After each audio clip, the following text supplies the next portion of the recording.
Advisors often spend a considerable amount of time with their clients explaining Social Security spousal benefits. Well, the fact is that survivor benefits can have as much of an impact as spousal benefits.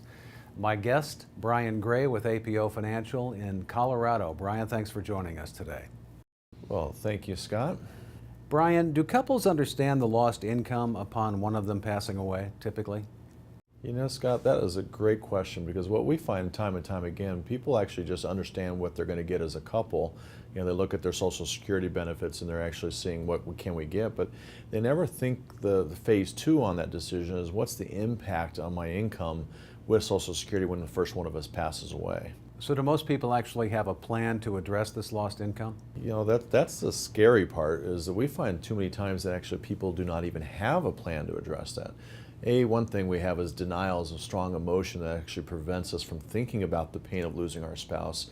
But when we lose our spouse, there's also that financial impact that we have, which is the lost Social Security income, which is so generally as a whole, it's the smaller of the two that are going to go away when the first one of us passes away. It's not necessarily who passes away, but it's the smaller of the two, and if both Social Security benefits are equal, then one of the benefits is going to go away. So there's a lost income in there, and what we find time and time again is people actually never address that situation because we don't want to believe that one of us can pass away early. Talk about taking benefits early or taking benefits later.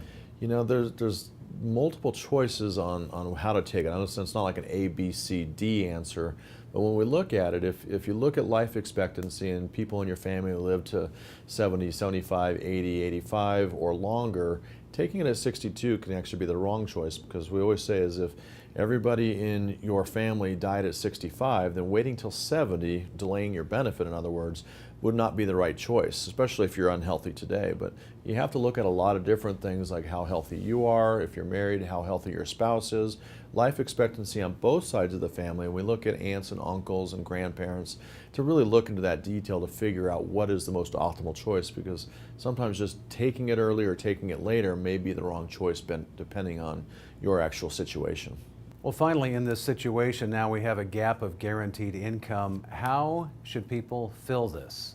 And it's so important because there's lots of strategies you can actually utilize to actually account for that.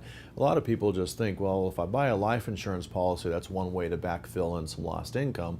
That's one solution, but if you're unhealthy, that's not a solution if you don't have life insurance in place. So looking at it, that might be one of the options. Another option is to actually look at some of the money that you've saved aside for retirement. If you're trying to look at replacing that income on a guaranteed basis, you really have to look at one or two different products. One would either be a fixed annuity or a fixed indexed annuity, where you can look at either amortization, or what we prefer is more using an income rider that actually will guarantee a certain amount of income depending on what year you're trying to solve for. Brian, thanks again. You're very welcome. Thank you, Scott. That's Brian Gray with APO Financial in Colorado. This is Retirement News Online. Thanks for watching.